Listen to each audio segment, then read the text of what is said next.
This TV Mass is brought to you by Philippine Long Distance Telephone SME Nation. Success through technology with PLDT SME Nation.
We come today as God's beloved people, challenged to be loving like Him.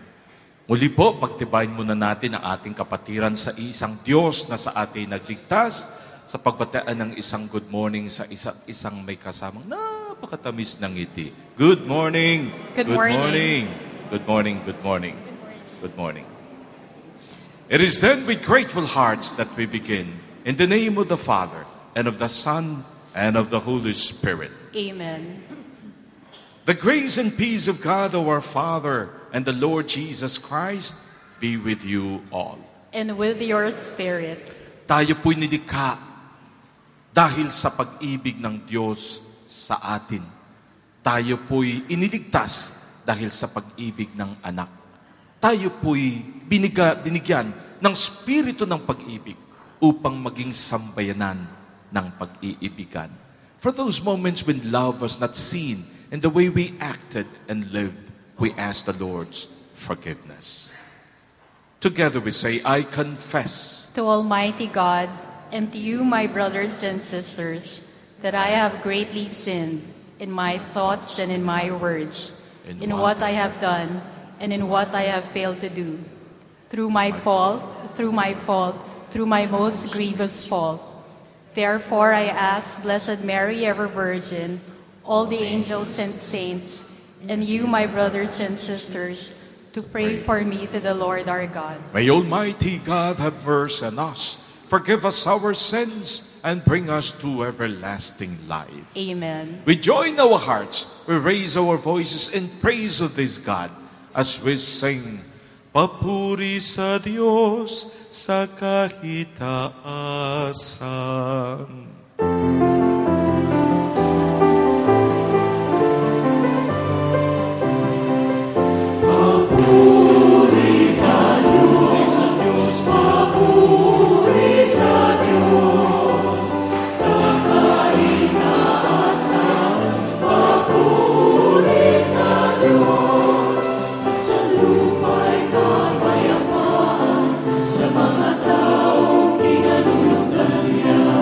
Pinupuri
Tayo po'y manalangin.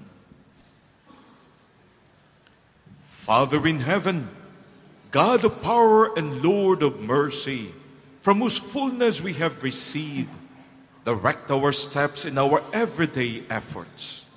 May the changing moods of the human heart and the limits which our failings impose on hope never blind us to you, source of every good.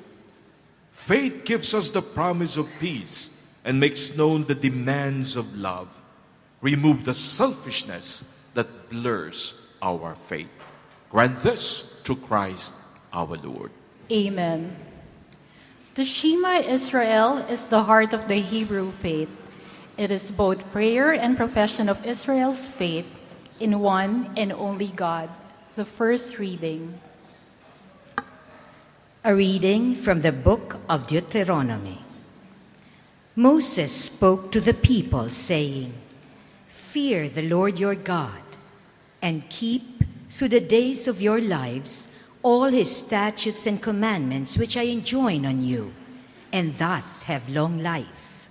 Hear then, Israel, and be careful to observe them, that you may grow and prosper the more, in keeping with the promise of the Lord, the God of your fathers, to give you a land flowing with milk and honey.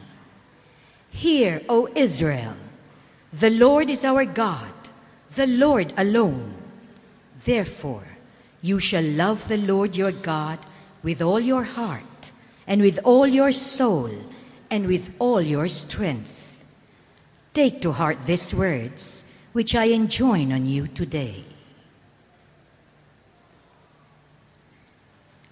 The word of the Lord. Thanks be to God.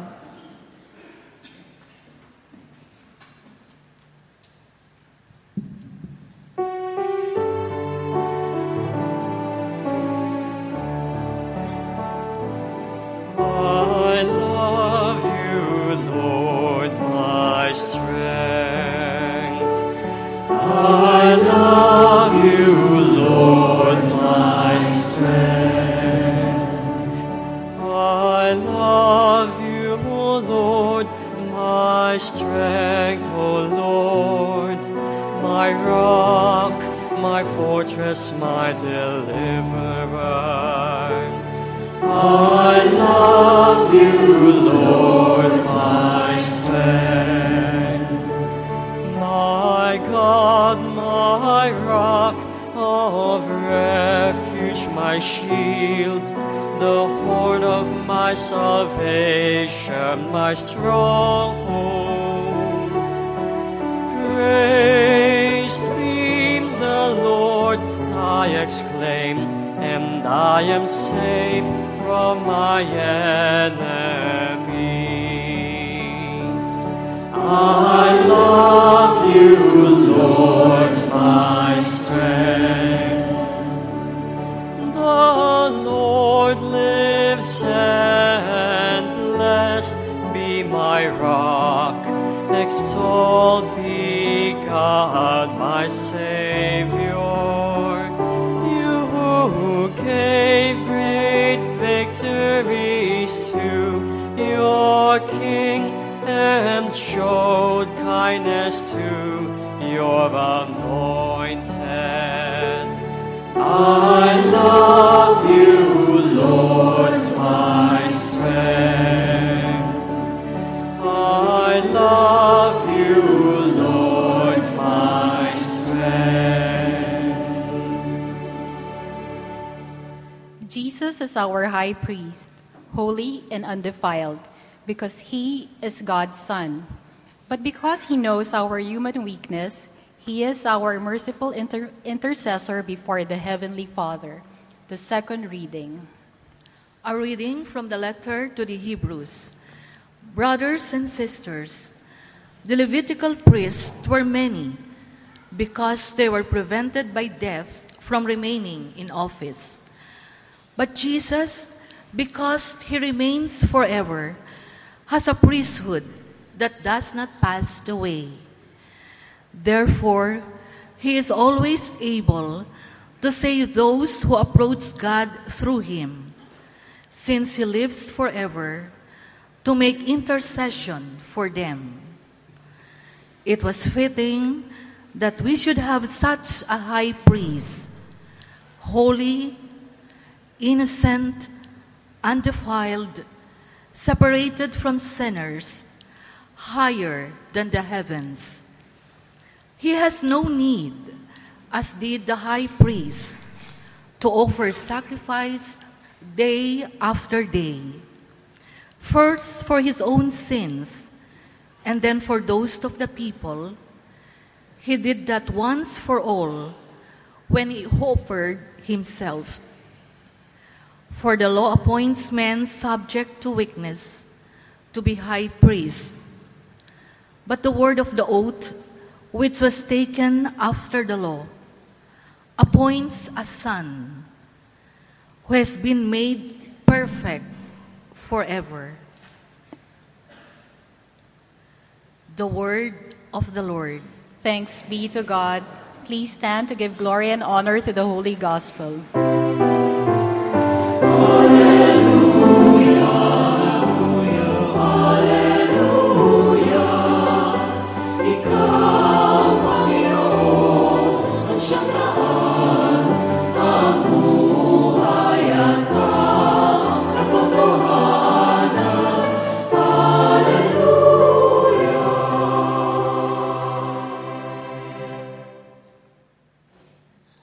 The Lord be with you. And with your spirit. The proclamation from the Holy Gospel according to Saint Mark. Glory to you, O Lord. One of the scribes came to Jesus and asked him, "Which is the first of all the commandments?" Jesus replied, "The first is this: Hear, O Israel, the Lord our God is Lord alone. You shall love the Lord your God with all your heart, with all your soul, with all your mind, and with all your strength. The second is this: you shall love your neighbor as yourself. There is no other commandment greater than these." The scribe said to him, "Well said, teacher. You are right in saying, He is one, and there is no other than He. And to love Him with all your heart, and with all your understanding, and with all your strength, and to love your neighbor as yourself is worth more than all burnt offerings and sacrifices." And when Jesus saw that he answered with understanding, he said to him, "You are not far from the kingdom of God." And no one dared to ask him any more questions. Sisters and brothers, the gospel of the Lord. Praise to you, Lord Jesus Christ.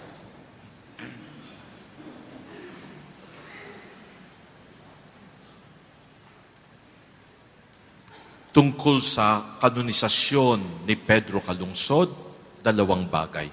Una, super init. Talagang nagdarasal kami, sana wag namang ganong katindi, ay talagang naluto kaming lahat. I was privileged to be seated doon sa taas. I'm just 5 rows at the back of Archbishop Tagle, and the Holy Father was very, very near. Pero sobrang init. Pangalawa, there was one thing that I noticed. Mahina yung Santo Papa. I was there last April, but I never saw him na siya'y inaakay ng dalawang katulong. At kahit yung pag-ikot niya doon lamang sa kung saan siya nakatayo, may kahinaan. And I said, wag naman sana, no? Na sana, ipagdasal natin na humaba pa ang kanyang buhay. Pero kung talagang kukunin na siya ni Lord, andyan naman si Archbishop Chito Tagle. Gusto niyo yun? Magagalit sa akin yun. Anyway, mga 10,000 ang mga Filipinos na pumunta. Yun po sa report na aking pong narinig at nakausap ko rin yung mga ilang ambassadors na naandun. Ang visang inilabas ng Italian Embassy ay 3,000. Mga 1,000 from the French Embassy, another 1,000 from the Spanish Embassy, at yung mga Pilipinong nanggaling sa mga United States at ibang bayan na nagsidatingan, plus ang mga Pilipinong nagtatrabaho na sa Italy, umabot tayo ng mga 10,000. Sana, dasal natin, ng lahat na mga kumuha ng visa para lamang sa kanonisasyon ay matiwasay na bumalik. At huwag mag-TNT doon sa Europa. Alam niyo po, ito pong ating ginawang kanonisasyon ng Santo Papa was a beautiful thing para sa ating mga Pilipino. Ayon sa record ni Pedro Calungsod, siya po'y, sabi ng mga Heswitang, isinulat ang tungkol sa buhay nila ni Pedro Calungsod at nung kanyang pinagsisilbihang paring si Diego Luis San Vitores, na si Pedro Calungsod daw ay galing sa Visayas. Kaya nga lang, hindi sinabi kung saang parte ng Visayas. Kaya may 3 umaangkin. Sabi ng mga taga Iloilo, baka sa amin pinanganak. Sabi naman ng mga taga Cebu, kung hindi pinanganak sa amin, definitely sa amin lumaki. Sabi naman ng mga taga Leyte, ay dito naman siya nagturo ng catechesis. Para pagbigyan yung 3 dioceses, ginawa po, nagkaroon ng Triduum of Masses, 3 araw na misa bago sa araw ng kanonisasyon. Sa unang araw, ang nagmisa ay ang Archbishop ng Leyte. Sa ikalawang araw, Archbishop ng Haro, Iloilo. Sa ikatlong araw, Archbishop ng Cebu. Ganun po ang ginawa. Sa napakaraming aming mga narinig na mga homilies na naandun, ang ikinatuwa ko pong sobra ay yung ikalawang araw kung saan ang preacher po ay ang bishop ng Kabangkalan, si Bishop Buzon. Kasi ginawan po nila ng tema itong 3 araw. Ang unang araw was, Know Your Faith. Alamin, laliman ang pagkaalam mo tungkol sa iyong pananampalataya. Ang ikalawa, live your faith. Isabuhay mo ang iyong sinasampalatayanan. Ikatlo, proclaim your faith. Ipahayag mo rin sa iba ang magandang balitang iyong natanggap. Doon po sa kanyang topic, sinabi ni Bishop Buzon, ang sabi niya, ang tunay na pananampalataya goes into 3 stages. The first is the stage of conversion. Na sa oras na ikay na-encounter mo sa Lord, ang unang reaksyon ng isang tao is to recognize, Oy, kailangan ko Diyos. Hindi ko kayang mag-isa. Ramdam ko yung aking kahinaan at kailangan ko ng lakas na ang Diyos lamang ang makapagbibigay. Ramdam ko yung aking kasalanan. Alam ko, sa Diyos lamang ako pwedeng umasa para sa aking kapatawaran. Totoo, ako'y nalilito. Kailangan ko ng gabay ng isang Diyos na mapagkalinga. The true meaning of conversion is, give space to God sa buhay mo. Hindi mo siya pwedeng iitsapwera. You would realize that this God is a God who loves you more than anything else. Kaya laliman mo ang pagkakakilala mo sa Kanya. That's the first. Ikalawa, sabi niya, pag ikay umabot na sa porsyong iyon, nakailanganin mo na talaga siya, God leads you to another one, a relationship with Him. Ang tunay na pananampalataya pala is not just a question of beliefs. O eto, God is one, ganito, God is good, God is a Hindi ganun yun. Ang tunay na pananampalataya is a relationship with Jesus as a personal God. To the point na talagang hindi mo lamang nalalaman ang marami tungkol sa Kanya, kundi na siya'y tunay mong kilala. Bilang kaibigan, bilang isang taong nagmamahal sa iyo, bilang isang Diyos ng kaligtasan. That's the second. Pero ito naman, pag oras na nakilala mo na si Lord, at nagkaroon ka na ng malaliman na relasyon sa Kanya bilang iyong Diyos ng buhay, something begins to happen to you. You begin to change. You begin to own kung ano yung values ni Lord. Kung anong mahalaga kay Jesus, yun din ang magiging mahalaga sa iyo. Kung ano yung prinsipyong siyang gabay ng kanyang buhay, yun din ang magiging gabay mo. At kung ano ang mahal niya, yun din ang magiging mahal mo. My dear friends, brothers and sisters, ang ganda ng kwento ni Bishop towards the end, conclusion doon sa kanyang sermon. Ang sabi niya, ang tunay na pananampalataya, naghahangad na yung itong Diyos na iyong nakilala, maipakilala mo rin sa iba. At hindi lang yan, na itong Diyos na sobra mong mahal, makikita mo sa iba. Kwento niya ito. One day, may grupo ng mga madre na nag-report sa kanya, Bishop, dito po sa aming baryong pinupuntahan, meron pong isang babae na parang halos naiwanan na po ng mga kamag-anak. Nag-iisa po doon sa kanyang maliit na bahay kubo. Bishop, baka gusto po ninyong puntahan at bigyan ng anointing. Sabi naman ng obispo, di sige. Isang madre ang sumama sa bishop para dalhin doon at ituro yung bahay. At nang pumasok silang dalawa, the reaction of the bishop was umatras. Why? Yung baho over. The stench was unbearable. Why? Na-discover nila na itong palang babae, even as the disease continued to deteriorate his health, na talagang hindi na halos gumalaw doon sa kanyang bed. Doon na pumupupo, doon na nagwiwiwi, nanigas na yung mga pupo sa katawan. Hindi lamang yun. Dahil sa matagal siyang nakahiga, nagkaroon na siya ng bed sores.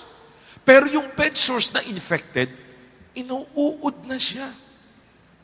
Na yung fluids ng kanyang mga sugat, nagsisip na doon sa bedsheet at pati na doon sa papag, sa bamboo bed ng kanyang hinihigaan. Ang amoy ay parang taong naaagnas. Hindi kaya ng obispo. At sa pagpasok niya yun, yung lakas ng yun, nagdududuwal ng obispo talagang sa nahalata ng madre. Bishop, baka naman gusto mo, balik na lang tayo. Kayo na lang ho, balik na lang kayo. Gagawan po muna namin, lilinisin namin eto pong babae. Baka after 2 days, pwede na kayong bumalik. Alam mo, yung obispo talagang inamin, Sister, talagang hindi ko kaya. Pwede ho bang ganon? Sige, Bishop, okay po. Babalikan po namin kayo after 2 days. Nang bumalik yung obispo after 2 days, he could not believe the transformation. Kasi talagang di lamang pinaliguan ng mga madre, nilinis yung mga pupong nanigas na. Hindi lamang yun. They had to burn the bedsheets. They had to burn lahat ng mga yung blanket ng babae. They had to burn even the bed. Sapagkat pati yung amoy na andun na. And when the bishop saw the transformation, sabi niya, wow, sister, anong ginawa niyo rito?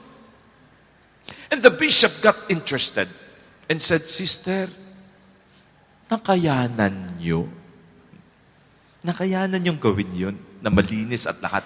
Sister, wala bang problema sa inyo? Sabi niya, hindi, Bishop, kami din nagduduwal din. Kami din di namin makakayanan. Hindi basta makakayanan. Kasi naisip ko lang, kung ako ang pinadala roon, sa laki ng butas ng ilong ko, masisinghot ko lahat. At talagang hindi ako makakapasok roon. You know, naalaala ko tuloy ng bidsay, ako'y pupunta sa Africa, sa Kenya. Pumasok ako doon sa bookstore ng aming mga Mothering Daughters of St. Paul. Talagang yung mga tao ron, medyo may amoy talaga sila. Kaya siyempre, pag dumidikit ka, tapos kukuha ng aklat, itataas ang kamay. Naku, talagang ang putok. Talagang powerful, you know. Umatras ako. Sabi ko sa Mothering Pilipina, Sister Tomasina, hindi ko kaya amoy nila. Alam mo sagot sa akin? Hindi ka pa sanay, Father. Kaya inaasahan ko na yung sasabihin ng madre, Bishop, hindi ka kasi sanay. Alam mo sagot ng madre? Bishop, hirap din kami. Talagang nagtiyaga kami. Pero ganito na lang ginawa namin. Inimagine na lang namin na yung aming pinagsisilbihan ay ang Panginoon. Napatigil si Bishop. Tinignan ng mga madre at ito ang sinabi, Sister, you did not imagine it. It was really the Lord ang inyong pinagsilbihan. That's a beautiful statement. Mother Teresa and the other saints, when they decided to serve God, they saw that God in the poorest of the poor, in the wounded, and the least of His people. My dear friends, brothers and sisters, the challenge of the commandment of Jesus is that even as we profess we love God, we must, as true Christians, begin to love those around us, especially ang mga nangangailangan. Alam nyo, tayo, komportable tayo rito. Naka-aircon tayo, nakaupo kayo ng maayos. But sisters, of the Daughters of St. Paul were sharing with me last time. Nang minsay sila ay nagkaroon ng 2-week exposure sa Smoky Mountain.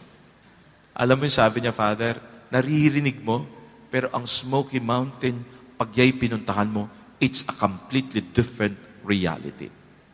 Father, ang Smoky Mountain, tambakan ng basura, may apoy sa baba na hindi namamatay-matay sapagkat tambak ng tambak. And so the smell is burning basura. Father, araw-araw yan ang sinisinghot mo. Dumidikit yan sa damit namin. Dumidikit sa katawan mo kahit anong ligo mo, Father, na andyan yung amoy na yan. To the point na pag amoy umuwi, yung aming superior nasa harapan na ng pintuan, Sister, lahat kayo, ibaba ang gamit, diretso sa banyo, panliliguan.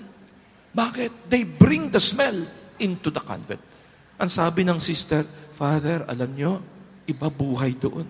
Papasok kami sa bahay, magbibigay kami ng mga aklat. Makita namin, Father, yung toilet, alam mo kung ano? Mismo sa loob ng bahay, bubutas na lang sila. Basurahan yun eh. Bubutas na lang, pupupo, tatambakan. At Father, sometimes nagdadala kami ng pagkain. Alam na namin kung anong gagawin after 2 weeks. Dapat ang sandwich namin, nakabalot yan ng plastic.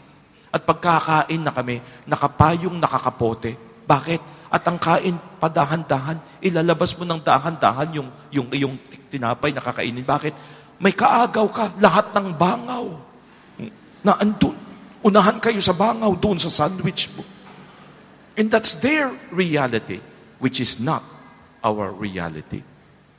Alam mo, sabi pa niya, Father, yung next naming exposure, pinapunta kami sa isang isla na ang tawag doon sa malapit sa Bulacan ay pinagbuangan. Talaga mga buang yung mga tao roon. Kasi sa ano ka ba naman titira sa isang isla na kung sa umaga may isla, sa gabi wala. Bakit? Lumulubog. So everyday, yun ang buhay nila. Lahat ng mga furnitures, pati kaldero, pati silya, nakatali yan. Kasi pag hapon na, flag raising na silang lahat. Itataas ng lahat ng mga kaldero at ano, kasi ang tubig na andyan na. Kasi sabi niya, Father, doon ako nakakain ng talaba na walang katapusan. Bakit? Kasi yun ang kanilang hanap buhay. Kaya lahat ng tipo ng pagluto ng talaba, natikman ko na. Yun lang ang kanila. That we do not even realize there are people living that kind of a life. The challenge of Jesus is, can we reach out to them and love them? In the end, true love of God can be proven by true love of neighbor. You know, pag one day humarap tayo sa Panginoon, paulit-ulit ko nang sinasabi, hindi niya tayo tatanggihan sa kanyang kaharian o sa pintuan ng kanyang kalangitan dahil sa gumawa tayo ng masama. Marami po sa atin ang hindi makakapasok sa kanyang kaharian sapagkat mayroon tayong kabutihang pwedeng magawa at hindi ginawa. Pedro kalungsod, you know what we will discover? Nung nakita na nila na nagdidelikado na sila, mismo sa advice ng paring kanilang pinagsisilbihan, si Blessed Diego Luis San Vitores, ang advice, takbo na kayo. Lahat ng mga kabataang kasama ko, punta na kayo sa Aganya. Kasi doon may fortified place tayo. Mapagtatanggol kayo ng mga sundalo. All the other young ones left except Pedro Calungsod, who volunteered that he would stay with this priest. Si Father kasi by that time, almost bulag na. Dapat inaakay o sometimes tinatalian daw nila para makasunod sa kanila. At that moment, Pedro Calungsod knew he had to serve Jesus and that Jesus was in that priest. Mismo sa araw ng pag-atake, Pedro Calungsod could have left or could even have defended himself. Bahala na yung pare. Pero siya ang unang humarap doon sa danger na kanyang nakita. Lamang mapagsilbihan ang Kristo sa paring kanyang kasama. My dear friends, the true Christian moves through these stages. Kailangan ko ang Diyos. Maapat mayroon akong relasyon sa Kanya. Dapat ko rin siyang makita sa iba. When you begin to serve God in others, When you begin to truly love Him in others, that's when you truly become the God whom you serve. Today, let's ask for that grace from Pedro Calungsod. No? The grace of that desire to proclaim Jesus to others and to see also Jesus in each other. This is our wish and our prayer. Amen. Tayo po'y magsitayo. I believe in God, the Father Almighty, maker of heaven and earth, of all things visible and invisible. I believe in one Lord Jesus Christ, the only begotten Son of God, born of the Father before all ages, God from God, light from light, true God from true God, begotten, not made, consubstantial with the Father. Through Him all things were made. For us men and for our salvation, He came down from heaven, and by the Holy Spirit was incarnate of the Virgin Mary and became man. For our sake, He was crucified under Pontius Pilate. He suffered death and was buried, and rose again on the third day, in accordance with the Scriptures. He ascended into heaven and is seated at the right hand of the Father. He will come again in glory to judge the living and the dead, and His kingdom will have no end. I believe in the Holy Spirit, the Lord, the giver of life, who proceeds from the Father and the Son, who with the Father and the Son is adored and glorified, who has spoken through the prophets. I believe in one holy, Catholic, and Apostolic Church. I confess one baptism for the forgiveness of sins, and I look forward to the resurrection of the dead and the life of the world to come. Amen. people know that we are Christians by our love. Let us pray that our love for God and neighbor may become ever pure, stronger, and even more persevering. With confidence we pray, Lord, unite us in your love. Lord, unite us in your love. That those called in the church to lead the people of God may remain in Christ, witness to the power of God's love, and mirror the love of Jesus, Good Shepherd, we pray. Lord, unite us in your love. That public servants and professionals may manifest the gospel and serve the nation through the daily offering of their labors and struggles, we pray. Lord, unite us in your love. That victims of hatred, abuse, and indifference may not lose their trust in the power of goodness and be empowered to rebuild their lives through human solidarity, understanding, and forgiveness, we pray. Lord, unite us in your love.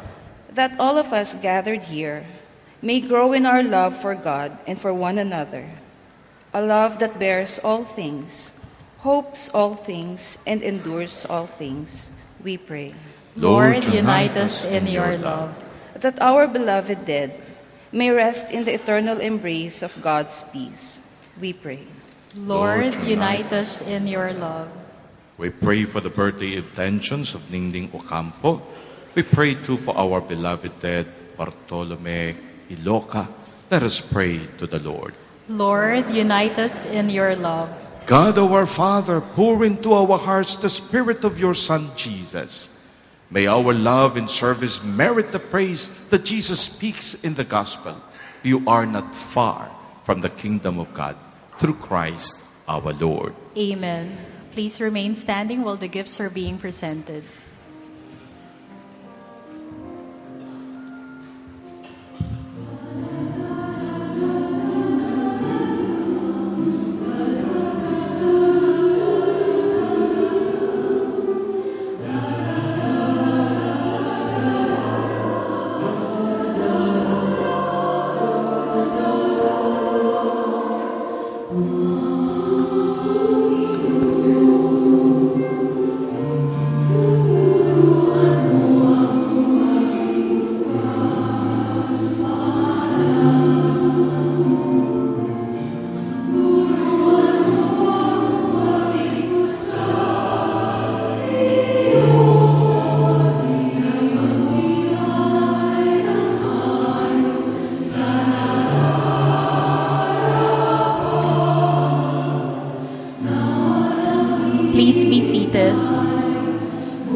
Please all stand.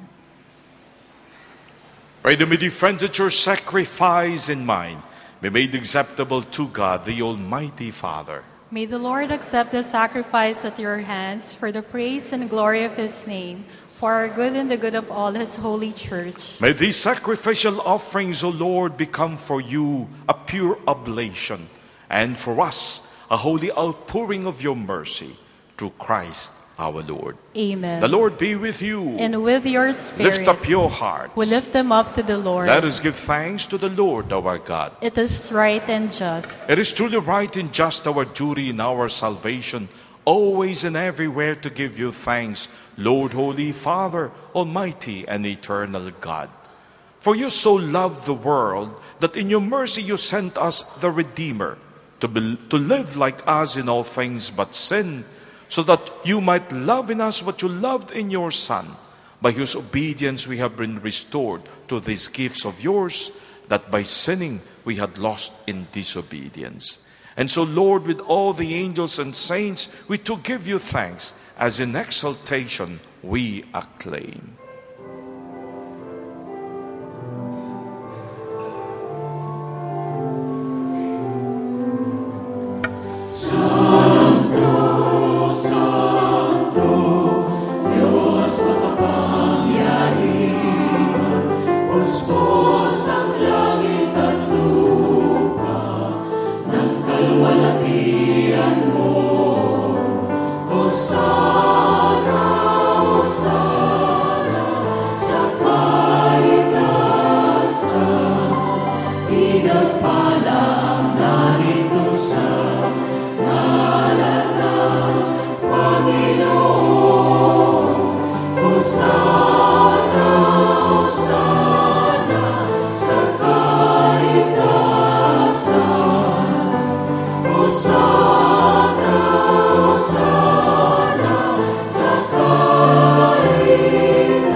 The fount of all holiness.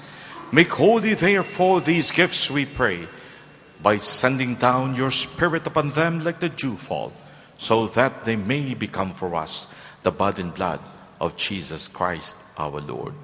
At the time he was betrayed and entered willingly into his passion, he took bread and giving thanks broke it and gave it to his disciples, saying, "Take this all of you and eat of it, for this is my body, which will be given up for you."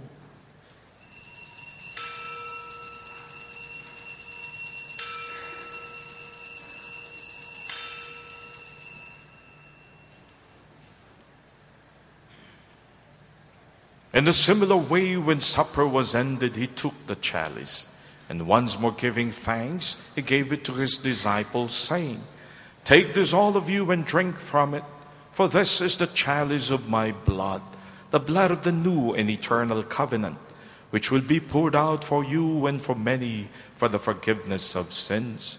Do this in memory of me."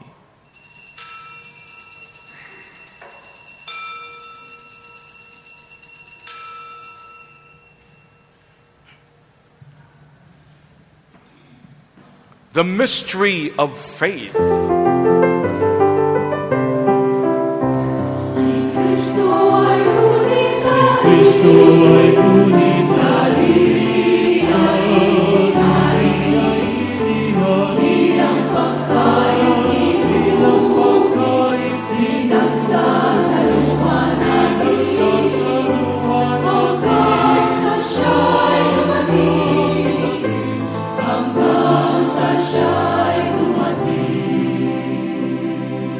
Therefore, as we celebrate the memorial of his death and resurrection, we offer you, Lord, the bread of life and the chalice of salvation, giving thanks that you have held us worthy to be in your presence and minister to you.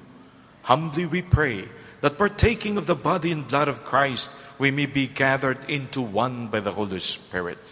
Remember, Lord, your church spread throughout the world, and bring her to the fullness of charity, together with Pope Benedict XVI, with our Archbishop Luis Antonio, and all the clergy. Remember also our brothers and sisters who have fallen asleep in the hope of the resurrection, and all who have died in your mercy. Welcome them into the light of your face. Have mercy on us all, we pray, that with the Blessed Virgin Mary, Mother of God, with the blessed apostles and all the saints who have pleased you throughout the ages, especially our dear Pedro Calungsod, may we merit to be co-heirs to eternal life, and may praise and glorify you to your Son, Jesus Christ. Sa pamamagitan ni Kristo, kasama niya at sa Kanya, ang lahat ng parangal at papuri ay sa iyo, Diyos Amang makapangyarihan, kasama ng Espiritu Santo, magpasawalang hanggan.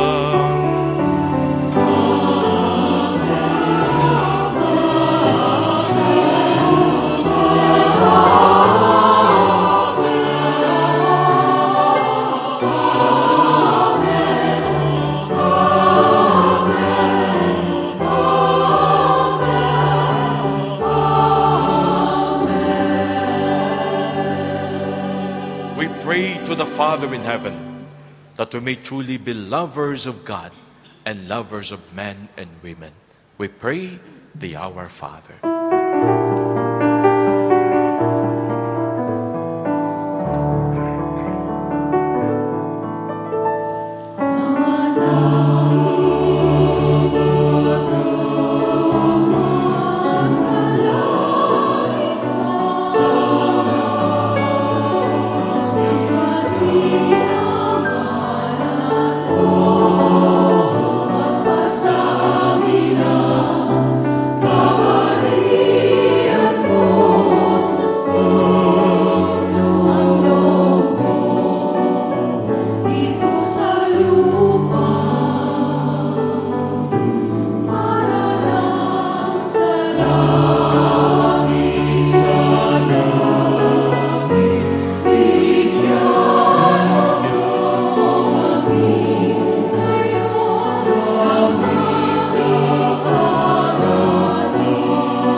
Deliver us, Lord, we pray, from every evil.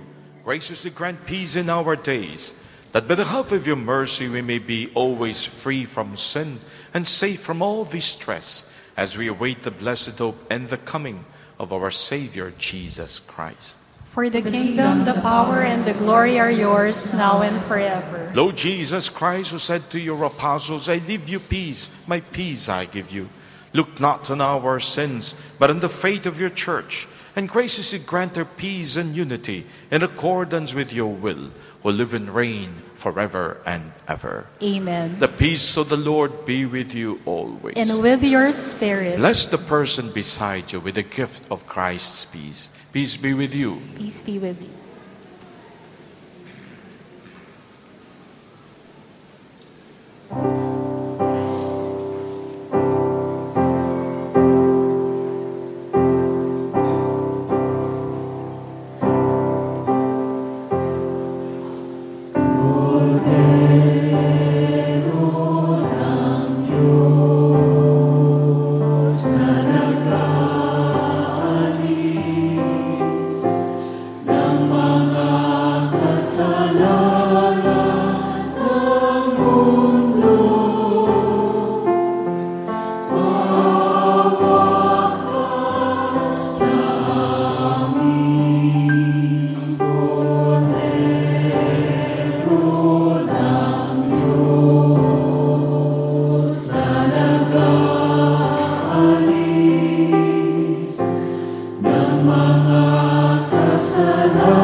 Ito si Kristong nag-alay ng kanyang buhay upang patunayang tayo'y malaga para sa Kanya. Siyang ating kaligtasan. Mapapalad tayong sa Kanya'y tumatanggap. Lord, I am not worthy that you should enter under my roof, but only say the word, and my soul shall be healed. May the blood and blood of our Lord Jesus Christ bring eternal life to us who receive Him. Amen. Amen.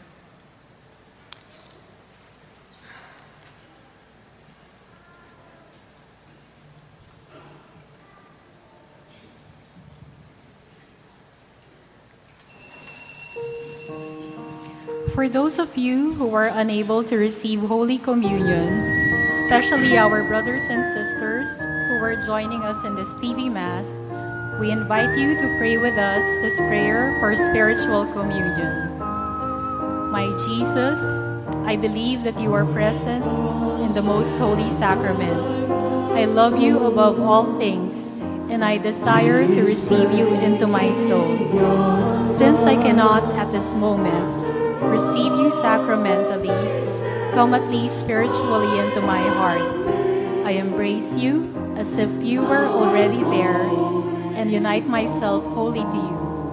Never permit me to be separated from you. Amen. To see the sky, to travel on our way, and that time has come. I don't know why, but I am going home.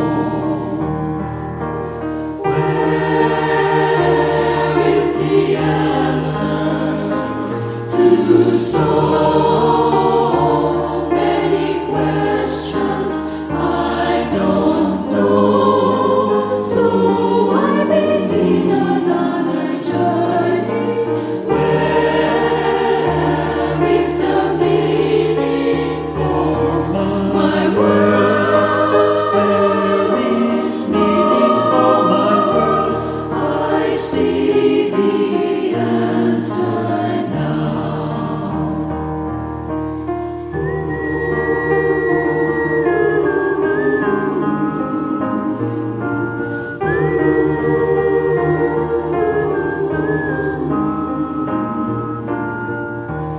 Though we came by different roads, now we walk together. Stay beside me all our days, strangers nevermore. Through the cool of summer rays, by thy roadside fire, here I'll be with you when nothing remains. I am home to stay. For love is the answer to so many questions. Now I know, and I stop my endless wandering. Love is the meaning to my world. Is the meaning to my world. I see the answer now.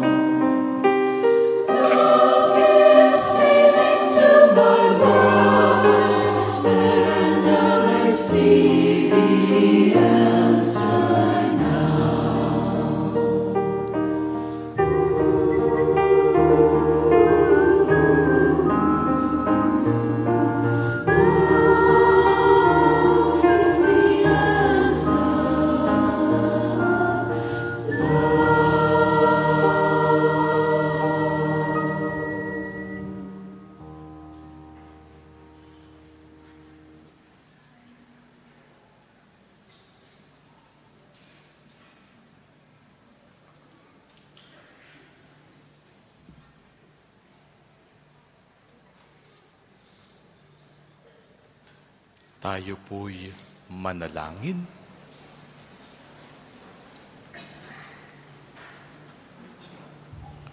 May the working of your power, O Lord, increase in us, we pray, so that, renewed by these heavenly sacraments, we may be prepared by your gift for receiving what they promise.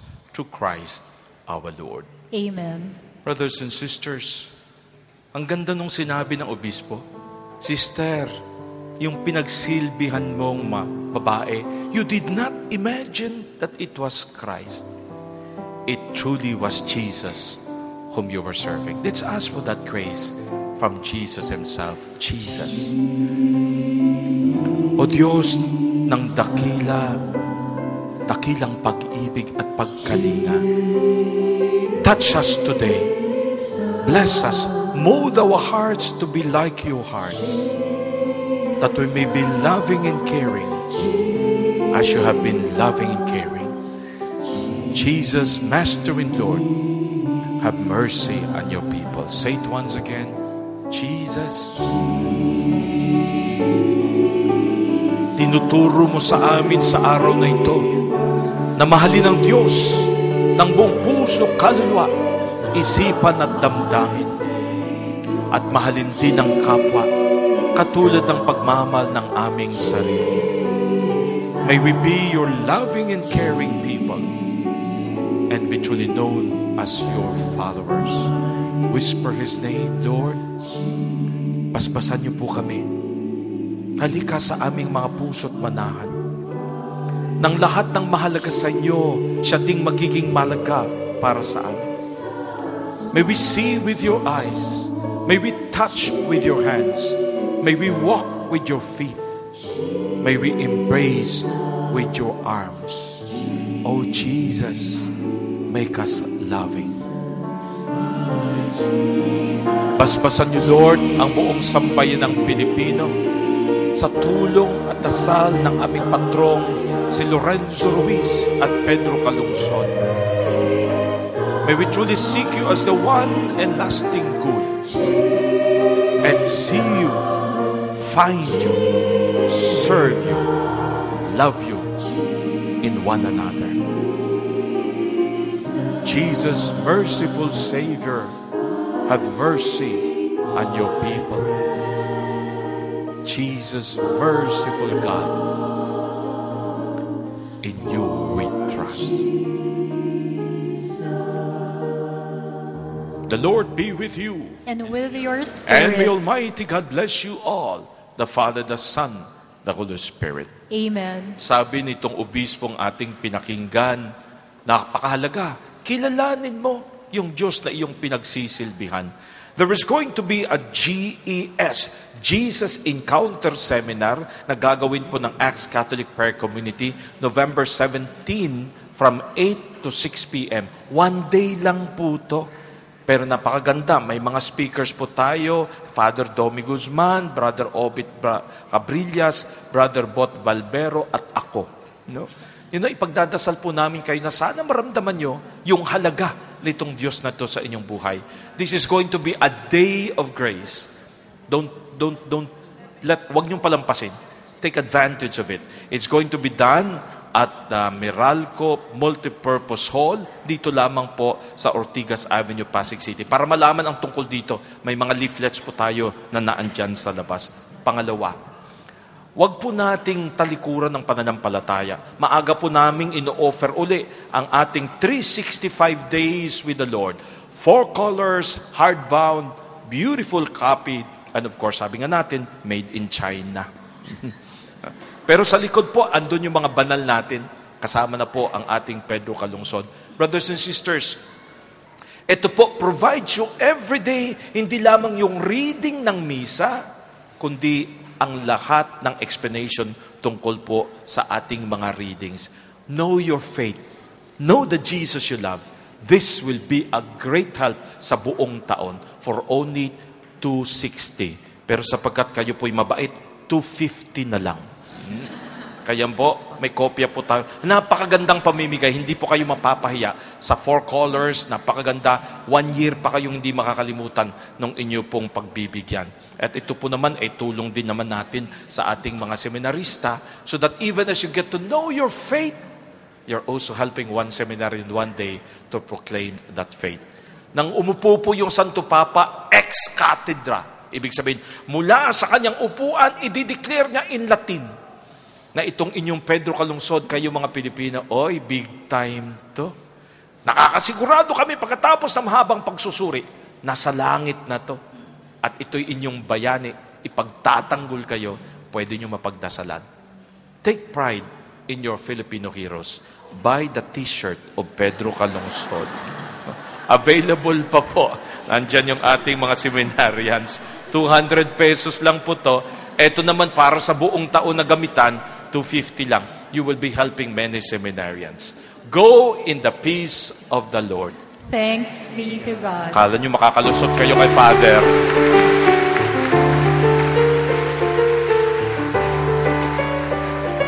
Nasa likod lang po. Ando na po, nag-aantay sa inyo. Sing the mighty power of God that made the mountains rise. Baka next week po, lalabas din tayo sa GNN, sa cable TV.